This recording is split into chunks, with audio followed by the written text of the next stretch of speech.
오늘 우리에게 주시는 하나님의 말씀은 다니엘서 4장 1절에서 7절입니다.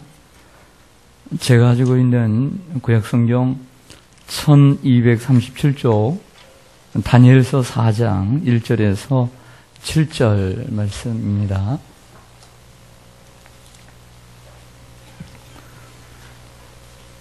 제가 먼저 읽겠습니다. 느부갓네살 왕은 천하에 거주하는 모든 백성들과 나라들과 각 언어를 말하는 자들에게 조서를 내리노라 원하노니 너희에게 큰 평강이 있을지어다.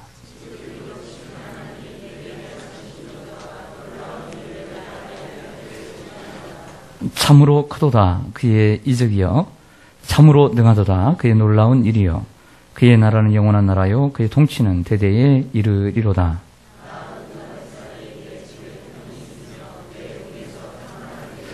한 꿈을 꾸고 그로 말미암아 두려워하였으니 곧 내 침상에서 생각하는 것과 머릿속으로 받은 환상으로 말미암아 번민하였노라.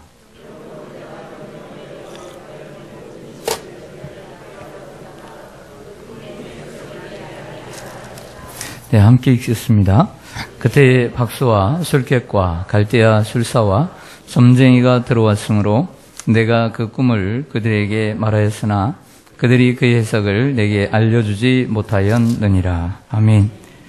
기도하겠습니다. 존귀하신 아버지 하나님, 한 주간 동안도 우리들 눈동자와 같이 지켜주시고 주님의 그 능력의 팔로 저희들을 안아주시고 또 인도해 주셨다가 금요기도의 시간으로 인도해 주시니 감사를 드립니다. 크고 작은 일들이 있었겠지만 믿음으로 이기게 하시고 주님을 바라보게 하시고 하나님 의지하다가 오늘 이 자리에 나왔습니다. 사랑하는 주의 자녀들을 기쁘게 받아주시고 성령으로 충만케 하여 주옵소서. 마음이 슬픈 자 위로하여 주시고 하나님 저들의 마음에 기쁨을 주시고 오늘 말씀으로 또한 응답해 주옵소서.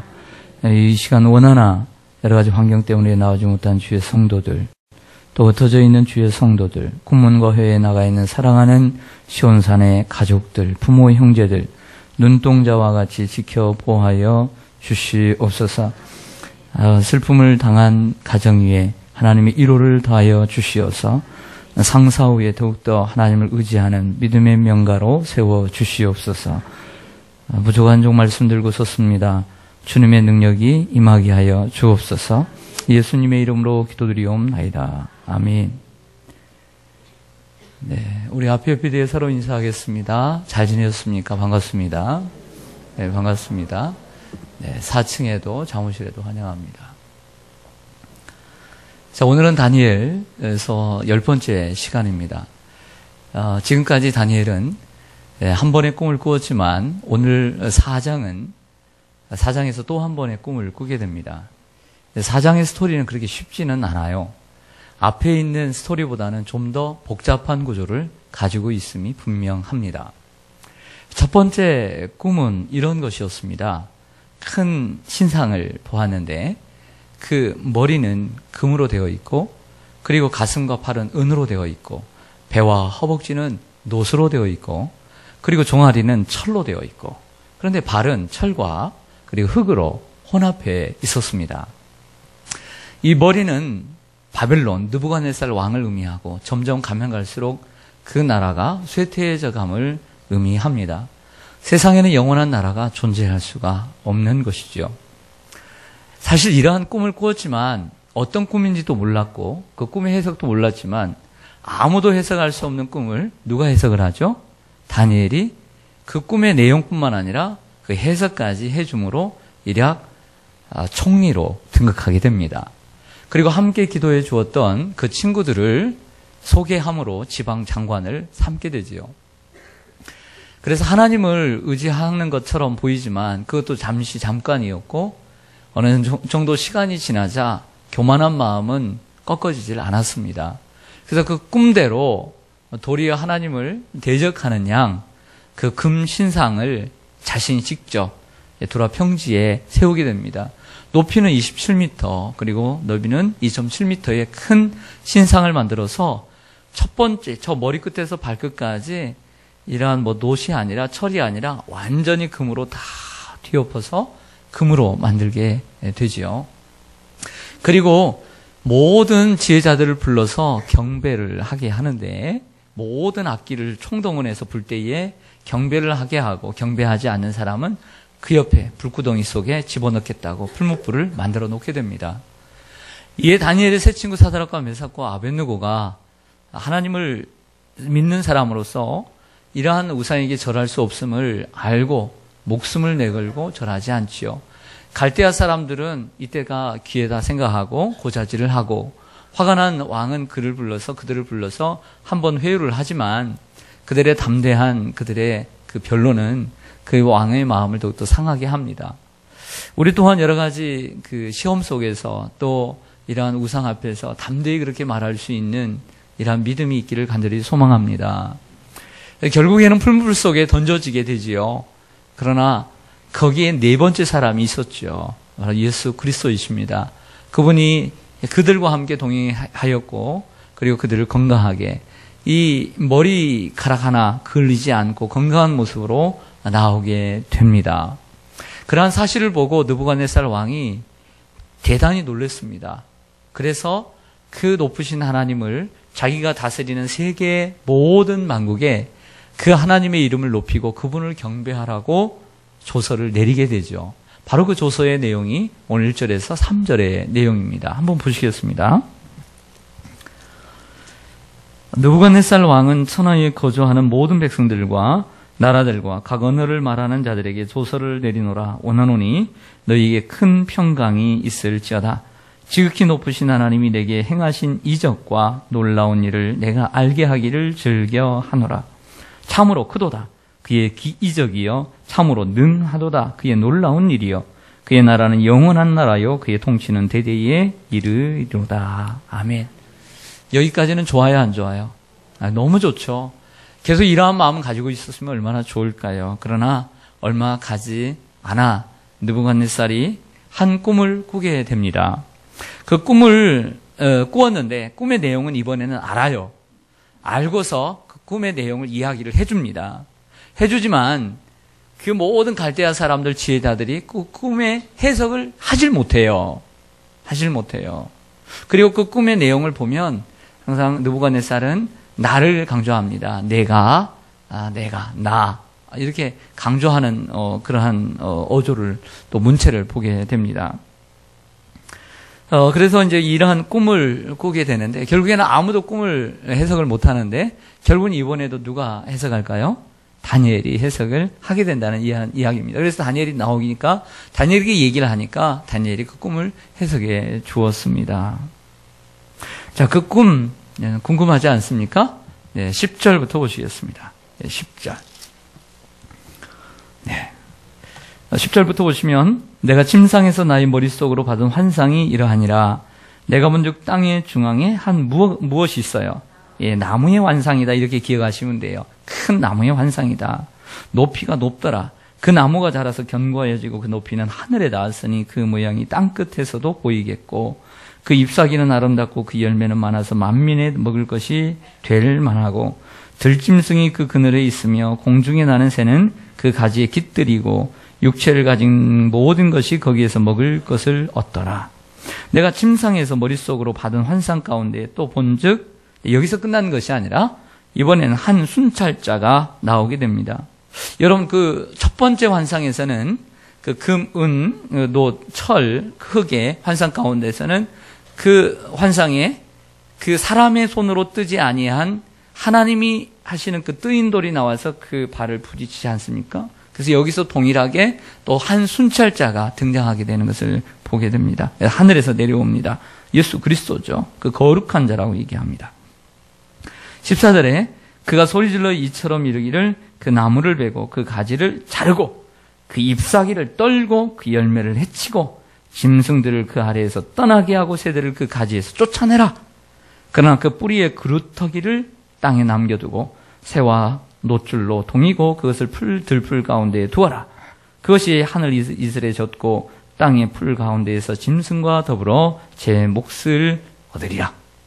또 그 마음은 변하여 사람의 마음 같지 아니하고 누구의 마음 같아서 짐승의 마음을 받아 몇 대를 7대를 지내니라. 저를 보겠습니다. 여기에 한 나무는 당연히 누구겠어요? 느부갓네살이죠. 그 높이가 하늘에까지 닿을 정도로 세계에서 높은 정말 잘 나가는 이러한 인생이었음을 보여주고 있습니다. 그리고 그 가지가 뻗고 거기에는 새들이 깃들이고 그 그늘에는 들짐승들이 풀을 뜯어먹으며 많은 사람들이 그곳에서 그러한 어떤 자유를 누리고 살아가게 됩니다. 나무는 느부갓네살이에요. 그의 권세와 능력이 대단하다는 것을 보여주죠. 그리고 그를 통해서 정말 그 살아가는 이들이 많이 있었음을, 그에게 빌붙어서 살아가는 이들이 많았음을 보여주고 있습니다. 그런데 한 순찰자가, 거룩한 자가 하늘에서 내려와서 명령합니다. 그 나무를 자르라! 가지도 자르라! 열매도 다 솎아버려라! 거기에서 그 깃들이는 새들도 쫓아버려라! 거기에 짐승들도 다 쫓아버려라! 그러나 그 밑둥 그루터기만을 남겨두라. 그리고 그 그루터기, 그 남아있는 거, 별거 아님에도 불구하고 그 남은 그루터기를 큰 밧줄로 동동 묶어라. 묶어서 밖에 들에 놓아라. 그 밑둥이 하늘 이슬에 젖고, 그리고 그곳에서 고통을 받도록, 사람의 마음이 아닌 짐승의 마음을 받아서 7해 동안 고통을 당할지어다. 이런 내용이에요. 이해가 가시죠? 네.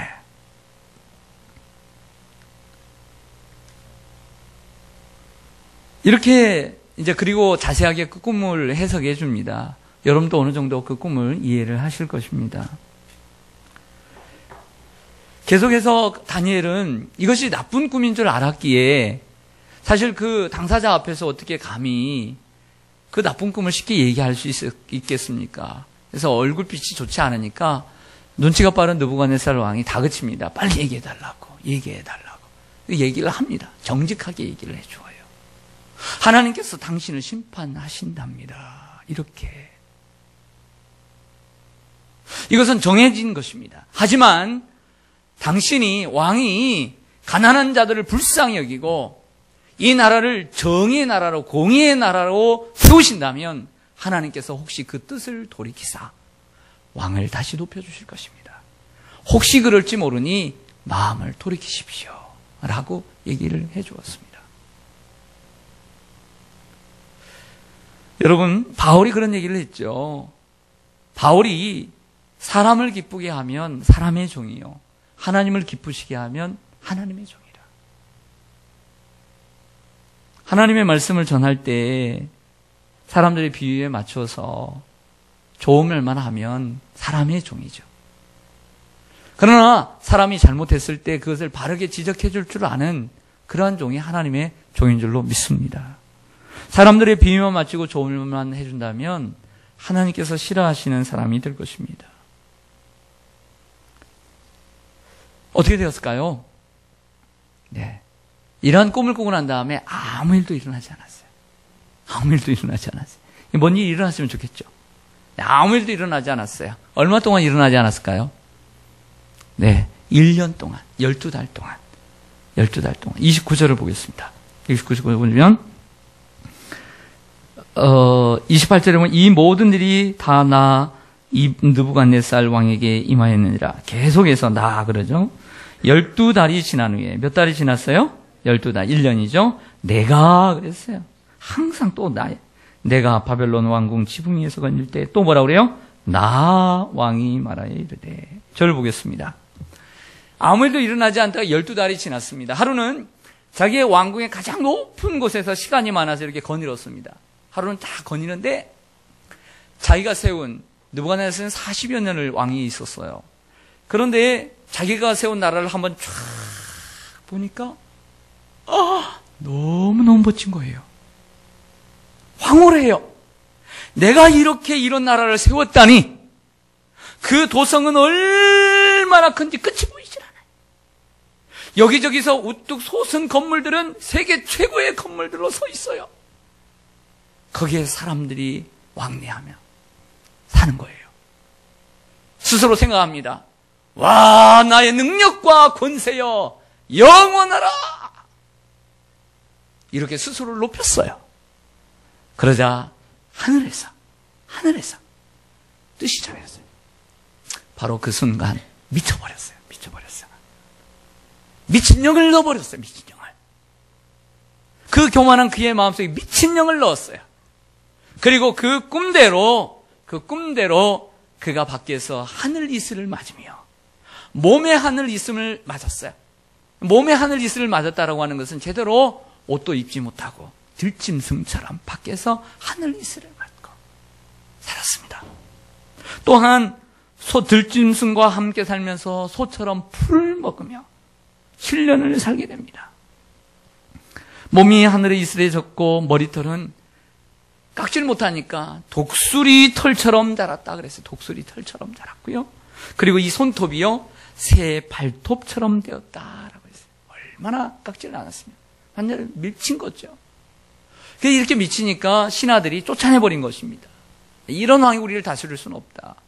그래서 이 오랫동안 세운 나라를 잊어버리고 밖에 나가서 살게 된 것입니다. 짐승처럼 하늘 이슬을 맞고 살아가게 되는 거죠. 들짐승처럼 풀 먹으면서 이 꿈대로 되는 것을 보게 됩니다. 그러나 마지막에 보면 그 7년이 지난 후에 그가 하나님을 다시 찾게 돼요. 찾으니까 하나님께서 다시 그를 높여요. 다시 그전보다 더 높이 세워주십니다. 그런 내용의 스토리예요. 그러면서 마지막 37절에 오늘 본문의 결론을 이렇게 맺고 있습니다. 37절로 가보실까요?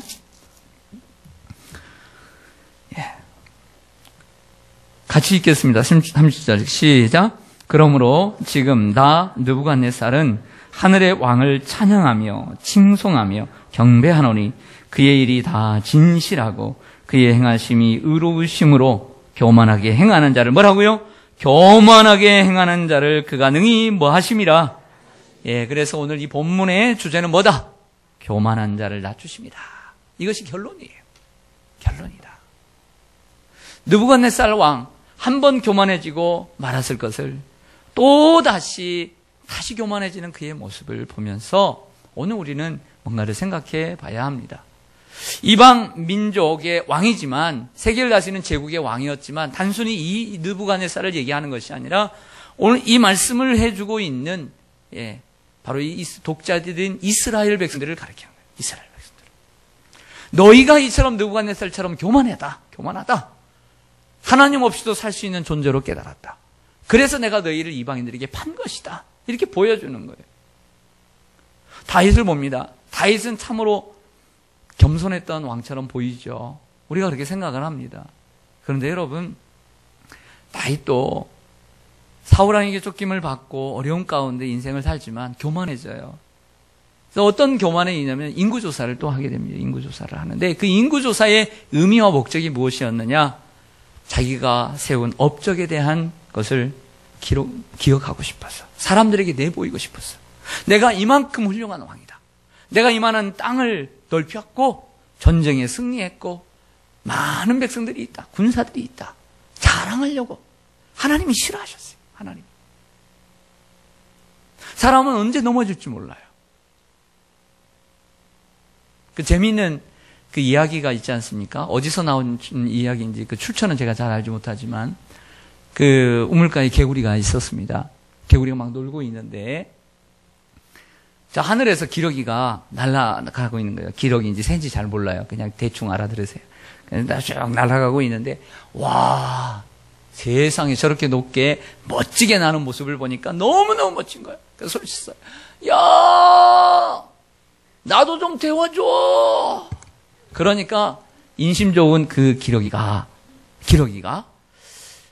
나 지금 가는 길이 바쁜데 어떻게 태워줄 수 있느냐 그랬더니 그래도 꼭 태워달라고 그 애처롭게 부탁을 하는 거예요.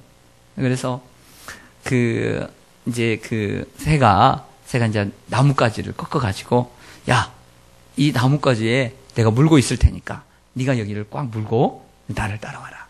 그랬어요. 그래서 쭉 내려가서 그 나뭇가지를 새가 입에다 물고 그 옆에서 이제 한쪽은 물고 한쪽은 개구리가 그 딱 물고서 하늘을 났어요. 세상이 우물한 개구리가 하늘을 나니까 좋았겠어요? 안 좋겠어요? 너무너무 좋은 거예요. 이렇게 어떻게 알아요? 예. 그래서 너무너무 좋았어요. 여기 오니까 개구리 친구들, 야! 나야, 나! 야! 뭐가 그렇게 재밌어? 그리고 여기서 그 논을 매는 농부들도, 와, 저 개구리가 올라가. 저 개구리예요, 개구리. 그랬어요. 친구들이 얘기합니다. 와! 너 어떻게 그렇게 올라갔어? 대단하다. 어떻게 그렇게 올라간 거야? 그랬더니 개구리가 자랑하고 싶어서 미치겠는 거야.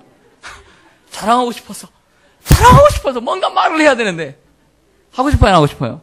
막 하고 싶은 거야. 근데 개구리가 지금 뭘 불고 있는 거 아시죠?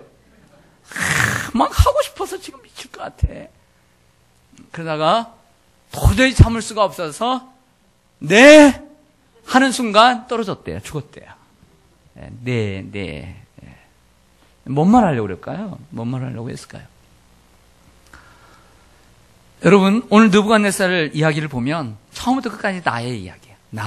내가. 여러분들 누가 이런 말을 자주 하죠? 누가 자주 해요? 집에서 어린아이들을 키워보세요. 어린애들이 이런 말 많이 해요. 엄마 내 거,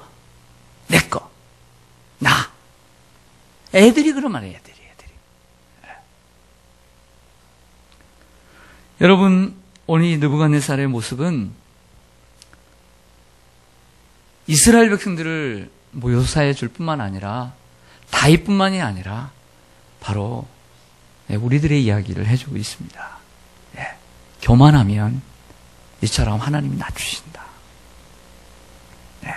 그런데 하나님이 한 번 낮추신 것이 아니라 그럼에도 불구하고 또다시 교만해지는 모습을 보면 참으로 여지없이 바로 나의 모습을 보여주고 있다, 투영해주고 있다라는 생각을 하게 됩니다. 우리가 왜 겸손해야 합니까? 우리가 겸손해야 되는 이유가 뭘까요? 하나님이 우리를 높여주셨기 때문이에요. 할렐루야. 그리고 우리가 이제 또 내일 모레 종려주일을 맞이하는데 예수님의 십자가 없이 우리가 구원을 받을 수가 없고 예수님의 그 십자가의 사랑 없이는 하나님의 자녀가 될 수가 없어요. 그 십자가의 공로 없이는 우리는 아무것도 아니에요. 그렇기 때문에 우리는 더더욱 겸손해야 될 줄로 믿습니다. 나의 자랑이 아닌 십자가를 자랑하고 예수님을 자랑하고 그분을 자랑하며 살아야 될 줄로 믿습니다. 오늘 느부갓네살 좀 복잡한 내용이에요. 하지만 이렇게 말씀을 정했습니다. 오늘 이 두 번째 꿈을 기억하면서 금신상과 그리고 한 나무를 통해서 보여주는 그의 교만함을 다시 한번 보여주면서 꺾으시는 모습을 보면서 하나님 앞에 늘 겸손하게 또 십자가 앞에 나아가 주님의 그 피 묻은 십자가를 붙들고 다시 한번 겸손의 무릎을 꿇는 저와 여러분 되시기를 주님의 이름으로 간절히 축원합니다. 아멘. 기도하겠습니다.